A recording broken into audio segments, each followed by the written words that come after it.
ایک دفعہ حکیم لقمان ایک حویلی کے پاس سے گزر رہے تھے کہ آپ کی نظر ایک نوجوان لڑکے پر پڑی جو بری طرح رو رہا تھا۔ آپ اس کے قریب آئے اور پوچھا، اے نوجوان، تم کیوں رو رہے ہو اور تمہارا نام کیا ہے؟ تو اس نے کہا، جناب، میرا نام شمس النساء ہے اور میرے رونے کی وجہ نہ ہی پوچھے تو بہتر رہے گا۔ لہٰذا آپ کے لیے یہی بہتر ہے کہ آپ اپنی منزل کی طرف روانہ ہو جائیں۔ اس کے الفاظ سن کر لقمان حکیم اور پریشانی میں گر گیا اور پوچھا، بیٹا بتاؤ، آخر مسئلہ کیا ہے؟ تم اتنی بری طرح کیوں رو رہے ہو؟ ایک نوجوان کا اس طرح رونا مجھے ہضم نہیں ہو رہا۔ تو اس نے کہا، میرے رونے کی وجہ کے پیچھے ایک لمبی داستان ہے، اگر میں اس کو سنانے لگا تو آپ کا بہت وقت ضائع ہو جائے گا۔ تو حکیم لقمان نے کہا کہ وقت نے جہاں گزرنا ہوتا ہے وہ وہیں سے گزر جاتا ہے۔ یہ فیصلہ وقت کا ہوتا ہے، یہ فیصلہ نہ ہی تم اور نہ ہی میں کر سکتا ہوں۔ حکیم لقمان کے یہ الفاظ سن کر وہ نوجوان حیرانی کے عالم میں اٹھ کھڑا ہوا۔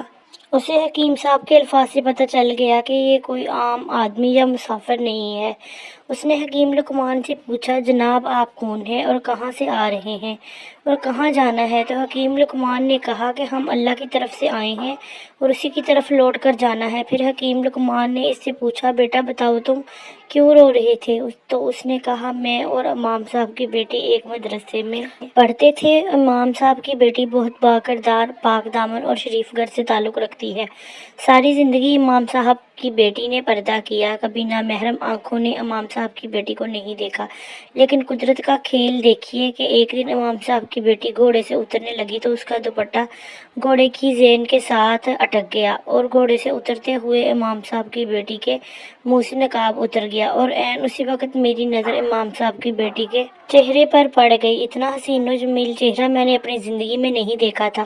میں اس کے چہرے پر فدا ہو گیا اور ایسا لگتا تھا کہ اب میرے دل کی دھڑکن امام صاحب کی بیٹی کے ہاتھ میں چلی گئی ہے۔ میں دن رات اس کی محبت میں تڑپنے لگا، ہر لمحہ ہر پل امام صاحب کی بیٹی کو دیکھنے کے لیے تڑپتا تھا، لیکن امام صاحب کی بیٹی کو میں نہیں دیکھ سکتا تھا۔ ایک دن میں نے امام صاحب کی بیٹی کو پیغام بھیجا کہ مجھے تم سے محبت ہو گئی ہے، لہٰذا میں تم سے نکاح کرنا چاہتا ہوں۔ جب امام صاحب کی بیٹی نے میرا پیغام پڑھا تو موقع ملتے ہی اپنے گھر سے باہر نکلی اور مجھ سے ملاقات کی اور اس نے مجھے کہا کہ میں بھی تم سے بے پناہ محبت کرتی ہوں، لیکن میں کبھی بھی اپنے بابا کے سامنے اپنی محبت کا اظہار نہیں کر سکتی، لہٰذا تم میرا رشتہ لے کر میرے بابا کے پاس آؤ۔ اگر میرے بابا نے تمہارے نکاح کی دعوت کو قبول کر لیا تو ضرور ہم ایک دوسرے کو مل جائیں گے۔ میں اپنی والدہ کو لے کر امام صاحب کے گھر گیا۔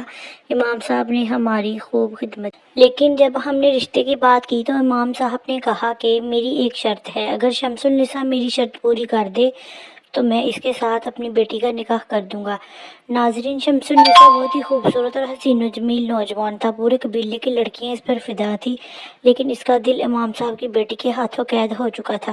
شمس النساء نے امام صاحب سے کہا کہ آپ اپنی شرطیں بتائیں۔ امام صاحب نے کہا کہ فلاں پہاڑیوں کے قریب ایک قلعہ ہے، اس قلعے میں ایک شہزادی رہتی ہے جو بہت خوبصورت اور حسین و جمیل ہونے کے ساتھ ساتھ وہ بہت بدکردار عورت ہے۔ وہ جس بھی خوبصورت اور حسین و جمیل مرد کو دیکھ لے یا تو اس کی جان لے لیتی ہے یا پھر اس کو اپنے ساتھ گناہ کرنے پر مجبور کر دیتی ہے، اور اس عرصے میں کئی لوگ اپنی جان گنوا بیٹھے اور کئی لوگ اپنے کردار کو اور ایمان کو اس کے ہاتھوں گنوا بیٹھے ہیں، اور اگر تم اس قلعے سے بغیر اپنے کردار پر داغ لگے واپس آ جاؤ تو میں اپنی بیٹی کی شادی تجھ سے کر دوں گا۔ جب میں نے امام صاحب کی شرط سنی تو میں اگلی صبح اپنے گھوڑے پر سوار ہوا اور اس قلعے کی طرف روانہ ہو گیا۔ اب بھی میں قلعے کی حدود میں داخل ہونے ہی والا تھا کہ مجھے شہزادی کے سپاہیوں نے پکڑا اور قلعے میں لے گئے۔ جیسے ہی شہزادی نے مجھے دیکھا تو وہ مجھے گندی گندی نظروں سے دیکھنے لگی اور کہا، تم جیسا میں نے حسین و جمیل نوجوان کبھی نہیں دیکھا۔ جب میں نے شہزادی کے یہ الفاظ سنے تو مجھے پتہ چل گیا کہ یا تو مجھے اپنی جان بچانی ہوگی یا پھر کردار، لیکن دونوں راستے میرے پاس موجود نہیں تھے۔ نہ ہی میں مرنا چاہتا تھا اور نہ ہی اپنے کردار پر کوئی آنچ آنے دینا چاہتا تھا، کیونکہ مجھے پتہ تھا اگر مجھے شہزادی نے بری نظر سے چھو بھی لیا تو امام صاحب کی نظر میں کبھی کامیاب نہیں ہو پاؤں گا۔ اسی کشمکش میں شہزادی کے سپاہیوں نے مجھے پکڑا اور ایک کمرے میں لے گئے۔ کمرے میں ہر طرف اندھیرا ہی اندھیرا تھا، ایک دیا جل رہا تھا۔ شہزادی نے مجھے جب کمرے میں میں اکیلا پایا تو اس نے میرے کپڑے اتار دیے اور مجھے زنا کی دعوت دی اور کہا کہ اگر میں نے اس بات سے انکار کر دیا تو وہ میرے جگر کا خون نکال کر شراب میں ملا کر پیے گی۔ اب میں پریشانی کی حالت میں شہزادی کے سامنے کھڑا تھا۔ میں جانتا تھا کہ اگر میں نے شہزادی کی بات نہ مانی تو میری موت پکی ہے۔ تھوڑی دیر سوچنے کے بعد میں نے ایک ایسی چال چلی کہ جس سے میری جان بھی بچ گئی اور میرا ایمان بھی بچ گیا۔ کیا حکیم لقمان نے کہا آپ نے آخر ایسا کیا کیا؟ تو اس نے کہا حکیم صاحب میں نے شہزادی کو کہا کہ میں تمہاری شرط ضرور مانوں گا لیکن مجھے بیت الخلاء میں جانا ہوگا۔ شہزادی نے مجھے اجازت دے دی۔ میں جیسے ہی بیت الخلاء میں گیا تو میں نے گندگی اپنے جسم پر لگا دی اور واپس کمرے میں آ گیا۔ جب شہزادی کو میرے جسم سے بو آنے لگی تو اس نے سپاہیوں کو حکم دیا یہ غلیظ انسان کیا لگا کر آ گیا ہے، اس کا سر قلم کر دو۔ تو میں نے شہزادی کو کہا کہ تمہاری دو شرطیں تھیں، یا تو میں تمہارے ساتھ زنا کروں گا یا پھر تم مجھے قتل کرو گی، لیکن میں تمہاری دعوت کو قبول کر رہا ہوں، لہٰذا تم اپنے اصول سے نہیں ہٹ سکتی۔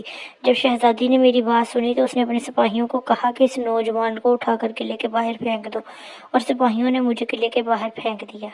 اور اسی طرح میں نے اپنی جان بھی بچا لی اور اپنا ایمان بھی بچا لیا اور قلعے سے محفوظ واپس آ گیا۔ لیکن جب میں اپنی شرط پوری کر کے امام صاحب کے پاس آیا تو امام صاحب نے انکار کر دیا اور کہا کہ میں تمہیں اپنی بیٹی کا رشتہ نہیں دے سکتا۔